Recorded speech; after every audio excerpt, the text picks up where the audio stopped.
Hey everybody, welcome back to the Hobby Lodge. I did a room tour video slightly earlier in the year, maybe a couple of months ago, but since then there's been some updates, so I wanted to go through them. But in this video particularly, I wanted to focus on the retro gaming. In another video, I'll go and do the wargaming side of things, because I know I have a bit of a split audience in who likes to watch. So this is going to be very focused on the retro stuff. So, starting over here, we have sort of some consoles hung on the wall. These are obviously easily to get down, plug in and play. So I have my Mega Drive, my Sega Saturn, which is my newest edition, and my Sega Dreamcast. The Saturn, I absolutely love it. Then coming round, obviously we've got a big TV, which can be hooked up to anything, and also captured as well through my capture cards and stuff. On this side of the wall, we have the Nintendo, which is actually my wife's original Nintendo from when she was a kid.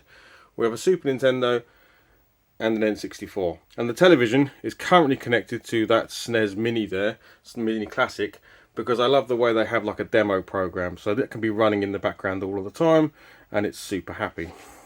I've done the same over here as well, so as I come over to this screen, you can see this is hooked up to an NES Classic. So again, in the background, it just runs loads of games. And I own the other classic consoles as well, so if I want, I can change it up. I can put a Mega Drive on there, a PlayStation, whatever. I then have some signage from eBay, nothing special there, just something nice to have on the wall.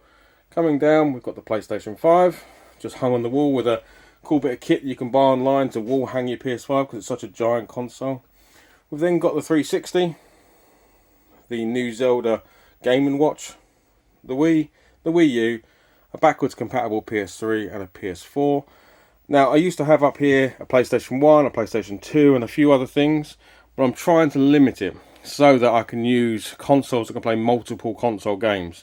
So for instance, the Wii can play GameCube games, the PlayStation 3 can play PS1, PS2 and PS3 and so on and so forth. So where possible, trying to save a bit of space. So there we go. So then we're into my main sort of what I would like to collect, which is Super Nintendo games. Now, I decided when I kicked this off, I've only been collecting for just over a year. So I decided when I started this, I was only going to collect non-boxed games. So loose cartridges. Buy the protectors, but just collect the carts. Because that way I don't have to freak out constantly about, am I buying the right condition ones? Oh, am I storing them correctly? Blah, blah, blah. So for me, it's just easier and cheaper and takes up less space for me to collect the loose carts. And the Super Nintendo is the one I'm pretty much concentrating on, but I will be getting others. A bit further down, we've got Xbox 360 games. This one's taking over a little bit. We're getting to the point where we're too deep. So I need to solve this problem by getting some more shelving up or something. But that's the 360. Again, nothing earth-shattering. It's stuff you'd be expected to see in anyone's collection. You know, I watch a lot of sort of top 10s and hidden gems videos that everyone posts, like Metal Jesus and others. And I sort of go, that looks like a really cool game. I'll definitely give it a try. Or it's from ones I can remember. Then we're into PS2. So quite a lot of PS2 games. PS2 is a console I never actually owned when I was young. So it's nice to go back and see some of those games. Over here I do have one of those kind of arcade sticks you can get with all the preloaded games, which is quite nice to try out some arcade games every now and then. Over this side, down the bottom, we've got Wii. Again, not a huge collection, but a nice little collection. There are actually more Wii games and more Wii U games up at the house, but they're the ones the kids actually play. PS3. More PS3. The PS3 is probably my favourite modern console.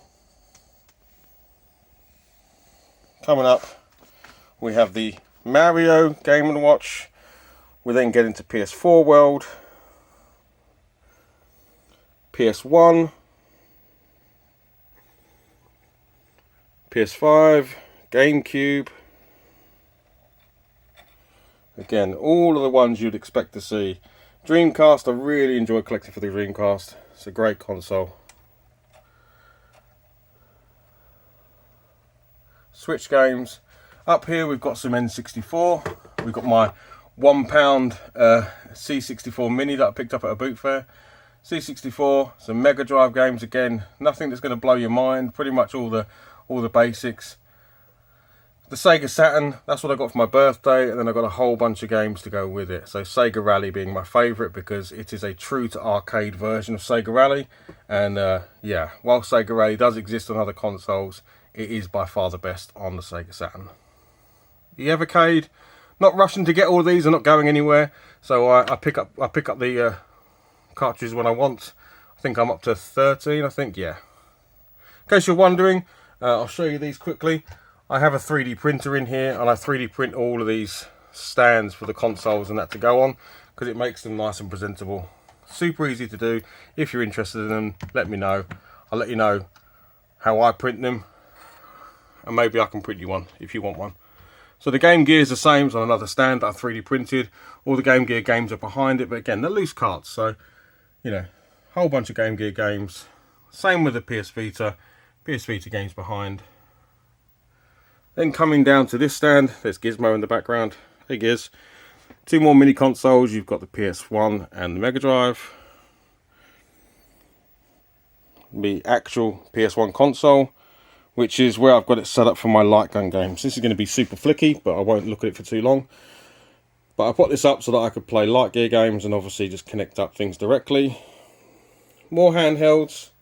So PSP games. My PSP.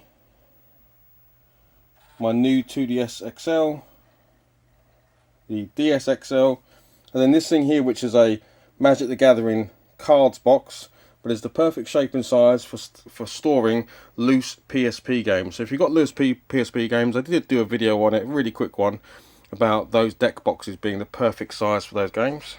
And then coming down, we've got DS, so there's a 2DS, Game Boy Color,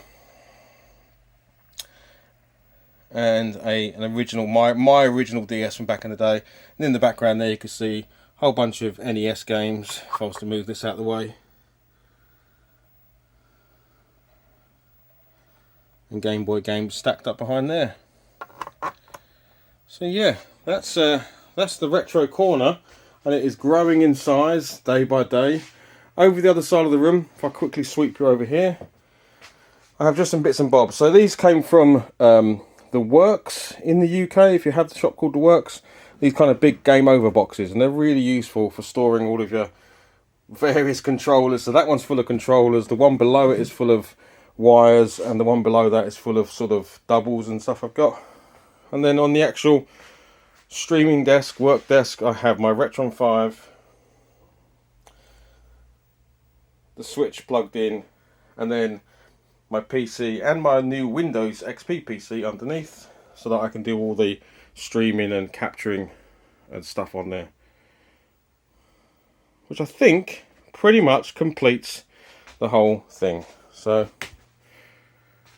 yeah, that was a bit more of a deeper dive into the retro side of the Hobby Lodge, of which I'm really happy with it. Of course it's not as big as some people, but for me, for the short time that I've been doing it, I'm really happy with the collection that I've now got. Okay, great. Well, I hope you liked the video. If you did, give it a like. Maybe give a subscribe. Give me a comment. Let me know what you think. Yeah, I'll see you on the next video, where we'll keep playing and collecting this stuff. Cheers all. Bye-bye.